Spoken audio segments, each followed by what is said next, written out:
최근에 보수적이고 자기들의 기술을 잘 보이지 않는 걸로 유명한 TSMC가 엄청난 걸 공개했습니다.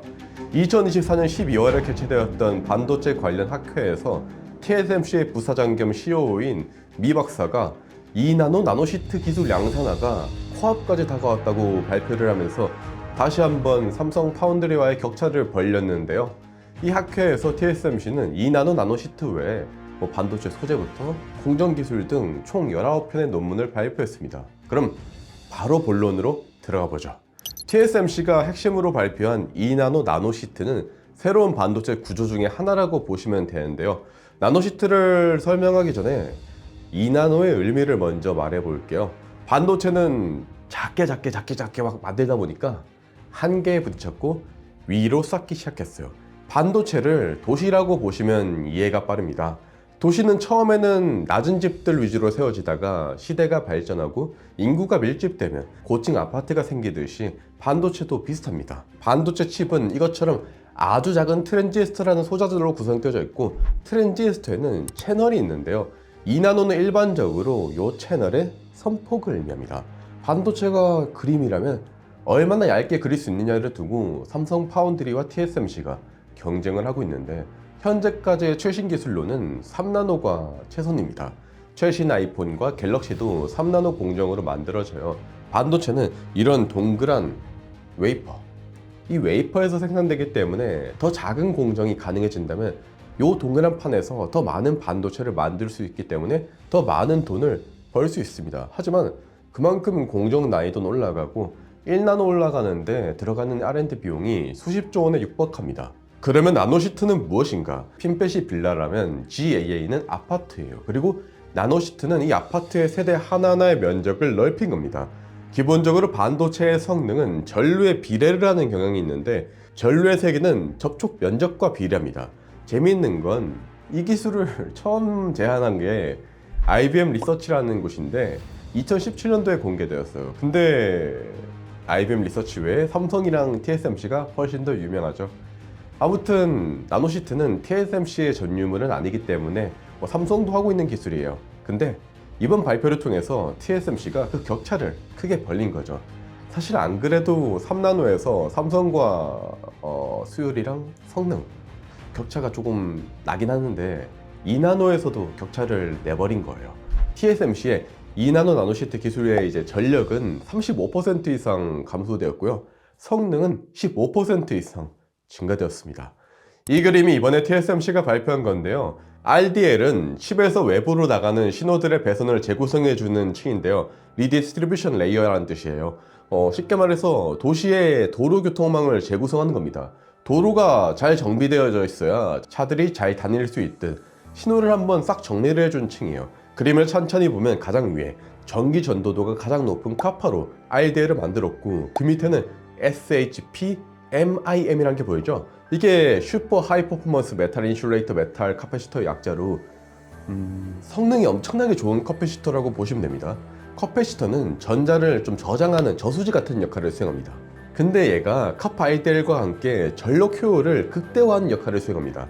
단위 면적당 더 높은 전기 용량을 가지기 때문에 AI 같은 것들은 연산이 빠르잖아요. 많이 일어나고, 그런 고속 연산 중에 생기는 엄청나게 많은 변화들에 있어서 안정적인 거죠. 그리고 그 밑에 MOL은 중간 레이어란 뜻인데, 여기서도 20% 이상의 성능 향상을 보였어요. 가장 밑에 있는 N2NS, 이게 2나노 나노시트인데 넓게 퍼져 있는 걸 볼 수 있죠. 본인들이 Excellent Energy Efficiency를 강조하고 있는데, 지금까지 보시면요, TSMC가 쭉 전력 효율을 강조를 하고 있어요. 이걸 보면 야, 이번에 TSMC 기술의 특징은 전력 효율이 역대급이겠구나, 이런 걸 알 수 있습니다.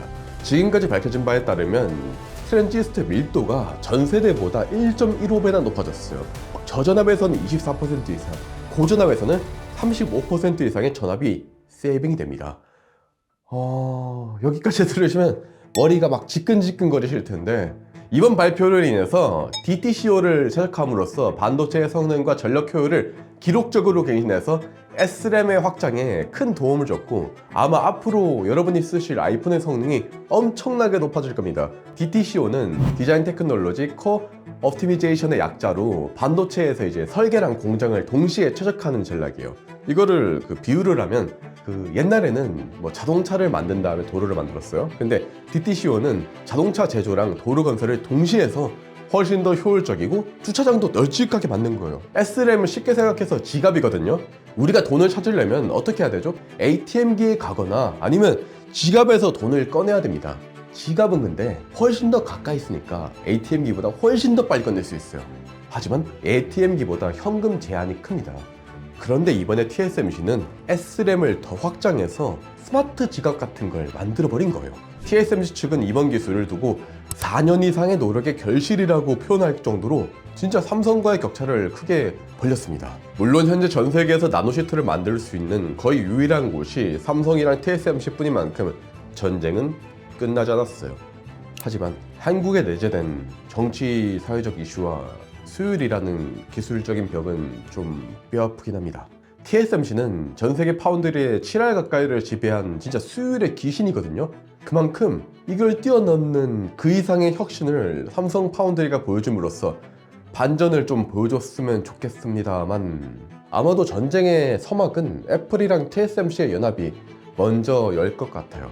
2026년 그러니까 내후년, 지금 2024년이거든요. 내후년 아이폰부터 이 기술이 적용이 될 거예요. 아마 이게 아이폰 18이 되겠네요. 왜냐면 TSMC가 2025년 하반기부터 이 기술로 반도체 양산화를 시작할 거고요. TSMC의 최고 고객이 애플이니까요. 개인적으로는 한국으로서 삼성을 진짜 너무 응원합니다. 반도체 전공자로서는 나노시트의 이런 발전이 굉장히 좀 가슴 벅차오르는 일이에요. 인텔의 공동 창업자 고든 무어는 반도체 칩의 집적도가 2년에 2배씩 증가한다는 무어의 법칙을 발표를 했지만 이제 한계에 부딪혔고 진짜 최후의 한 방이 필요한 시점이 됐어요. 그 만화 중에 블리치라는 만화가 있는데요. 거기에 주인공 이치고는 최후의 월화천충이라는 기술을 통해서 모든 힘을 이제 쏟아부어서 최종 보스 중에 한 명을 쓰러뜨렸어요. 아마 제 생각에 나노시트는 현 시대 인간이 구상할 수 있는 반도체 아키텍처의 최후의 월화천충이 될지도 몰라요. 현재 밝혀진 법칙 내에선 사실 이 이상의 방법이 떠오르지가 않거든요. 시트를 지배하는 자가 반도체 생산의 패권을 가져가게 되겠죠. 누가 될지는 모르겠지만요. IEEE는 나노시트를 두고 이런 말을 남겼습니다. 나노시트 트랜지스터는 무어의 법칙의 최후의 단계가 될 것이다. 나노시트 있잖아요. 네. 학부생 때 배웠어요? 아니 학부생 때는 안 배우죠. 아예 안 나와요? 근데 학교마다 다를 텐데 이거를 이런 소자를 전공 안 하면 몰라요. 저도 반도체 소자 공정 수업 듣다가 배웠고 보통 이제 재료과학과 공학 같은 책들이라던가 그런 반도체 책들을 보면 나노시트라는 얘기가 거의 안 나와요. 안 나오고 나와도 이제 핀팻 나오나? 핀팻도 안 나왔던 것 같아요. 그러니까 모스팻만 나와요. 반도체 기술이 너무 빠르게 발전하고 있기 때문에 또 이제 반도체 만드는데 돈이 많이 들어가잖아요. 그러니까 대학에서 이런 것까지 연구하고 공부하기는 쉬운 일이 아니죠. 기업은 가야 이게 배울까? 현장에서 부딪히면서 사수한테 조인트 까이면서 배우지 않을까?